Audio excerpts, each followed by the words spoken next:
प्रदेश के आगरा में जिलाधिकारी और बीडीओ के बीच तीखी झड़प हो गई। मामला इतना बढ़ गया कि पहले कथित तौर पर जिलाधिकारी भानु चंद्र गोस्वामी ने खंड विकास अधिकारी बीडीओ अनिरुद्ध सिंह चौहान पर पेपरवेट फेंक दिया। इसके बाद गुस्साए बीडीओ ने आगरा डीएम को जूता मार दिया। अब इस मामले में बीडीओ के खिलाफ धारा 323, 504, 506 और 332 के तहत मुकदमा दर्ज कराया गया है।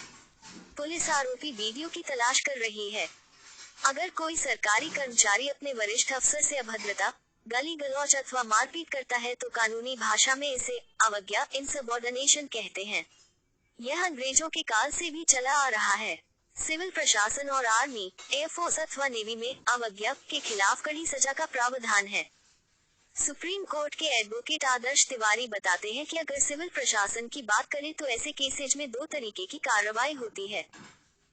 पहला क्रिमिनल एक्शन, जिसके तहत भारतीय न्याय संहिता की धाराओं के मुताबिक कार्रवाई होती और दूसरा है सिविल एक्शन, जिसके तहत विभागीय कार्रवाई होती है। आरोपी बीडीओ के खिलाफ केस दर्ज हो गया है। क्रिमिनल एक्शन आईपीसी के सेक्शन 166, 166A, 186, 353 इत्यादि में मुकदमा दर्ज हो सकता है। अलग अलग धाराओं में दोषी पाए जाने पर 2 साल की सजा और जुर्माने या दोनों का प्रावधान है। डिपार्टमेंटल एक्शन, अगर विभागीय जांच के बाद संबंधित व्यक्ति दोषी पाया जाता है तो उसको 2 तरीके की सजा दी जा सकती है। पहली मेजर और दूसरा माइनर। मेजर पेनल्टी के दायरे में निलंबन अथवा बर्खास्तगी या डिमोशन इत्यादि आता है। माइनर में कुछ दिन जबरन छुट्टी, वेतन में कटौती जैसी सजा हो सकती है। इसके अलावा संबंधित व्यक्ति के खिलाफ मारपीट, गाली गलौज, अभद्रता अथवा जो भी आरोप है, उससे संबंधित सामान्य धाराओं में भी मुकदमे दर्ज हो सकते हैं और पुलिस उसी अनुसार कार्रवाई कर सकती है। पुलिसकर्मी को पीटने के खिलाफ भी कड़ी सजा का प्रावधान है। आईपीसी की धारा 506 के तहत 2 साल की जेल या 330 के तहत 1 साल तक की कैद शामिल है। आर्थिक जुर्माना भी देना पड़ सकता है। भारतीय दंड संहिता में इंडियन आर्मी, एयरफोर्स और नेवी अफसरों पर हमले में सजा का प्रावधान भी है। आईपीसी की धारा 134 में इस बारे में विस्तार से बताया गया है।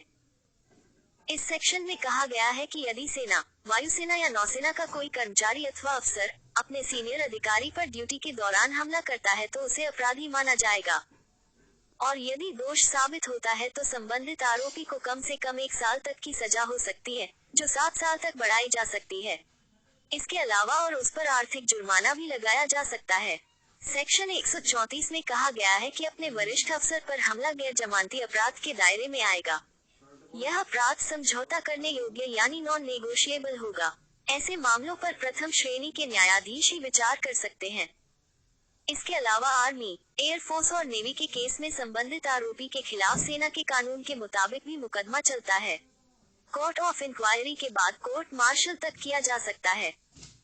एडवोकेट आदर्श तिवारी बताते हैं कि आर्मी, एयरफोर्स और नेवी में कोर्ट मार्शल के दौरान जो सबसे सख्त सजा होती है, उसे कैशियरिंग कहते हैं। आसान भाषा में कहें तो सबसे बेइज्जती वाली सजा। कैशियरिंग में संबंधित अफसर की सार्वजनिक तौर पर सबसे सामने वर्दी, सितारे वगैरह उतार लिए जाते हैं।